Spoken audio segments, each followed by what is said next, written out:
In the year 1347, ships drifted into Mediterranean harbors carrying more than grain and silk. Within months, streets that had echoed with trade and prayer fell silent.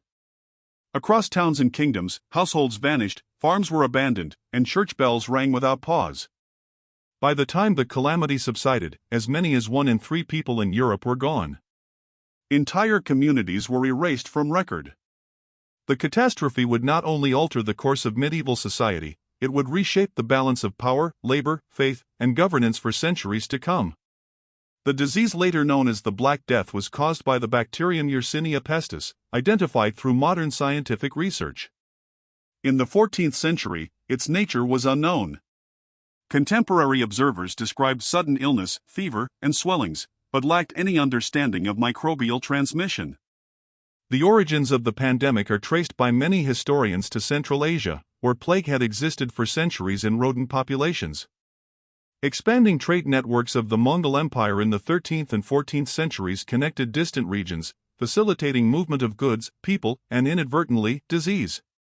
By the 1340s, plague outbreaks were reported along the Silk Road. One frequently cited episode occurred during the siege of the Genoese trading port of Kaffa on the Crimean Peninsula in 1346. Some contemporary accounts suggest that plague spread among besieging forces and entered the city during the conflict, though details remain debated among scholars. What is more certain is that Genoese ships departed the Black Sea in 1347, carrying merchants and sailors who were already infected. When these vessels reached Mediterranean ports such as Messina and Sicily, the disease quickly took hold. From Sicily, plague moved rapidly along established maritime and overland trade routes. By early 1348 it had reached major Italian cities including Genoa, Pisa, Florence, and Venice. Chroniclers described overwhelming mortality and social disruption.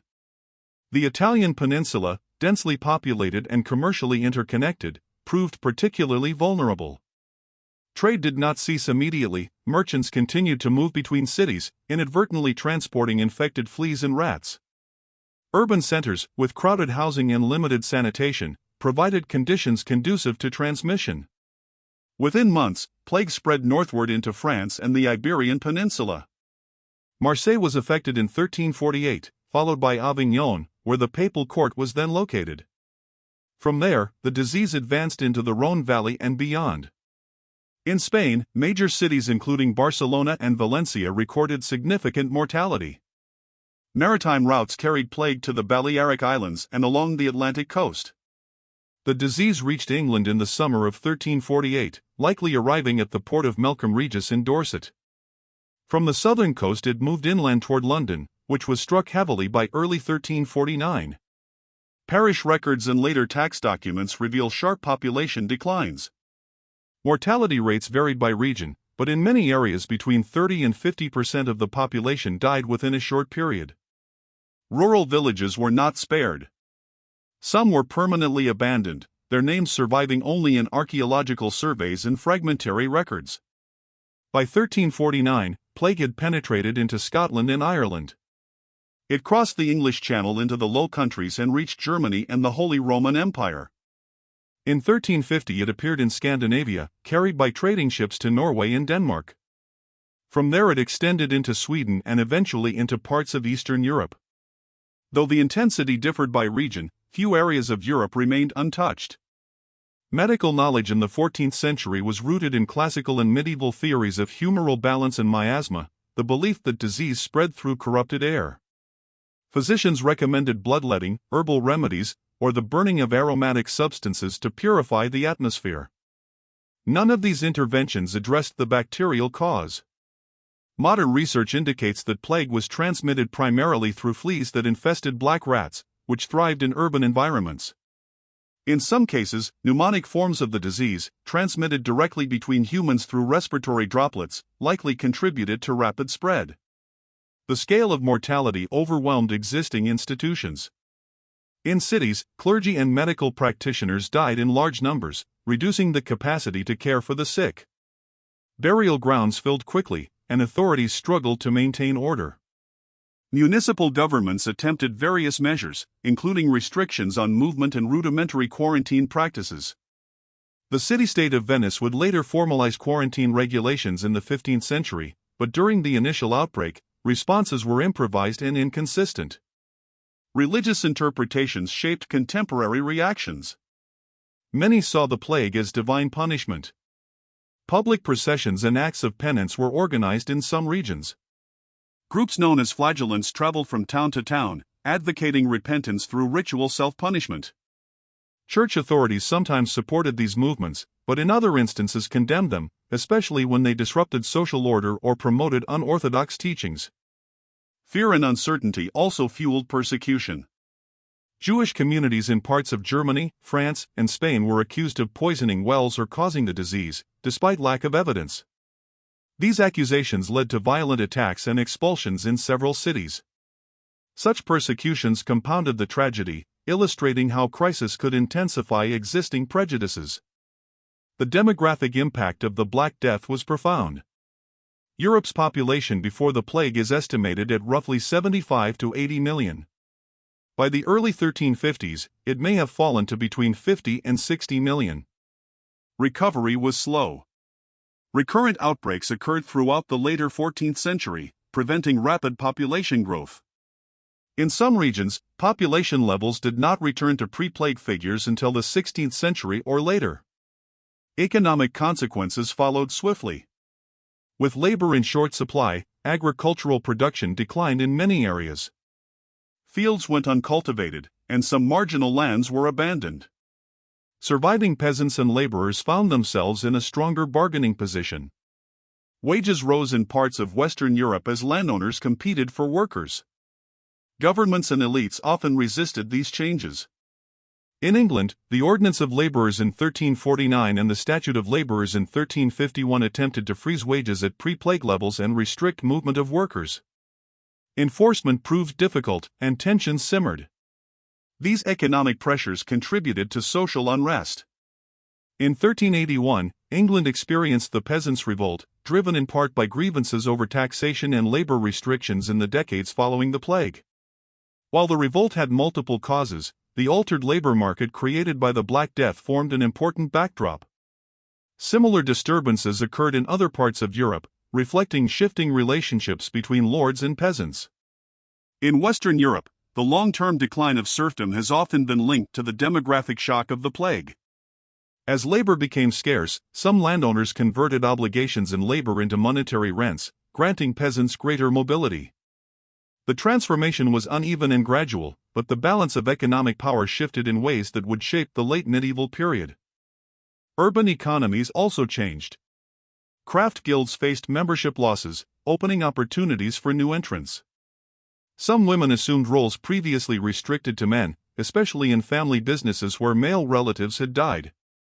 Although many of these changes were later reversed as populations recovered, the immediate decades after the plague witnessed a period of social fluidity. The psychological and cultural impact of the Black Death left visible traces in art and literature. Themes of mortality and transience became more prominent. The danse macabre motif, depicting death as a universal fate crossing social boundaries, appeared in murals and manuscripts.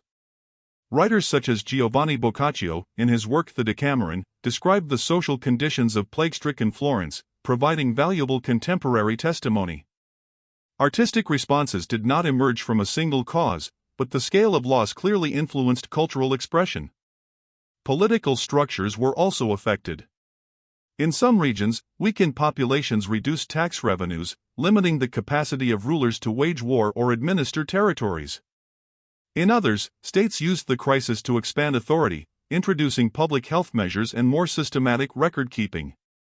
Over time, repeated plague outbreaks encouraged the development of quarantine systems, health boards, and regulations governing trade and travel.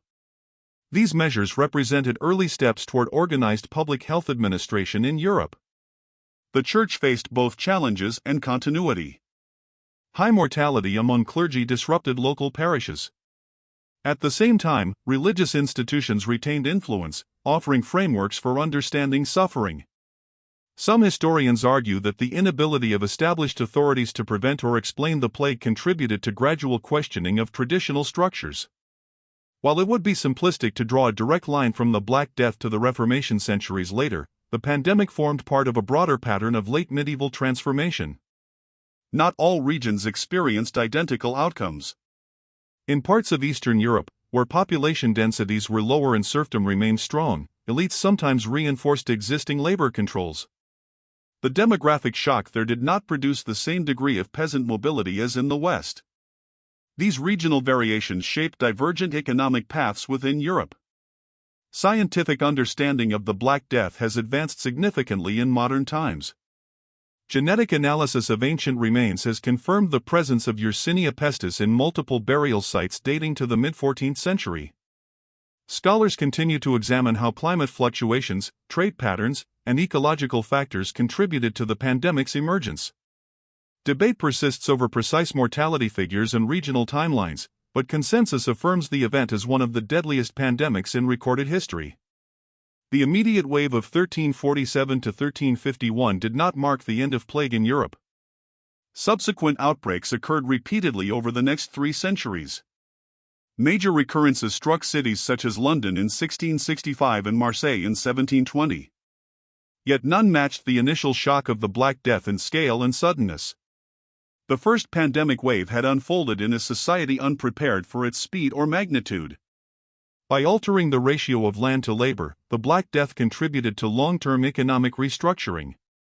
Higher wages in parts of Europe encouraged technological adaptation, including improvements in agricultural tools and water and wind-powered machinery. Some historians link these shifts indirectly to the conditions that later supported urban growth and commercial expansion in the Renaissance period. While such developments had multiple causes, demographic change was a central factor. The memory of the plague endured in chronicles, legal codes, and collective consciousness. It served as a reference point for later generations confronting disease. Quarantine practices developed in Italian city-states became models for other regions. Ports instituted inspection systems and isolation periods for arriving ships, laying groundwork for modern epidemic response strategies. The Black Death was not a single event but a turning point embedded in broader historical processes. It exposed vulnerabilities in medieval infrastructure, challenged established hierarchies, and forced adaptation.